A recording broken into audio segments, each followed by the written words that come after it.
ஆண்டவராக இயேசு கிறிஸ்துவின் நாமத்தில் உங்கள் யாவருக்கும் என்னுடைய அன்பின் வாழ்த்துக்களை தெரிவித்துக் கொள்கிறேன். என் விரியலில் அவர் சத்தத்திற்கு உங்களை அன்போர் கூட வரவேற்கிறேன். நியாயாதிபதிகளின் புஸ்தகம் 16வது அதிகாரம் 16வது வசனம்.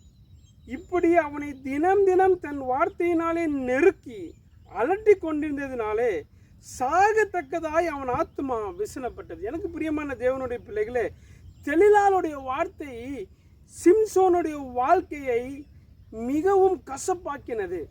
நிறைய பேருடைய வாழ்க்கையில் கணவன் மனைவியாய் வாழ்கிறவர்கள், குடும்பத்தில் சிலருடைய வார்த்தைகள் சாகத்தக்கதான ஒரு கசப்பை உண்டாக்குகிறது. உங்கள் வார்த்தை எப்படிங்க? உங்களுடைய கணவனார் சாகத்தக்கதான வார்த்தைகளை பேசுகிறீங்களா? அல்லது உங்கள் மனைவி மிகவும் வேதனைப்படுற மாதிரியான வார்த்தைகளை பேசுகிறீங்களா?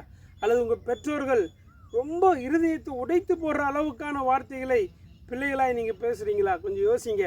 சாகத்தக்கதான வார்த்தைகளை பேசுகிறவர்களை குறித்து ஆண்டவர் சொல்கிறார், கொஞ்சம் கவனமாக இருக்கணும். நம்மளுடைய வார்த்தை மற்றவர்களை உயிர்ப்பிக்கிறதா இருக்கணுமே தவிர மற்றவர்கள் சாகத்தக்கதாக அல்லது பிறருடைய இருதயம் உடைக்கத்தக்கதான வார்த்தைகளாய் உங்கள் வார்த்தையும் என்னுடைய வார்த்தையும் இருக்கவே கூடாது. கர்த்தர் இந்த காலை வேளையிலே உங்களோடு பேசுகிறார். தேவன் தாமே இந்த வார்த்தைகளை ஆசீர்வதிப்பார். God bless you. ஆமென்.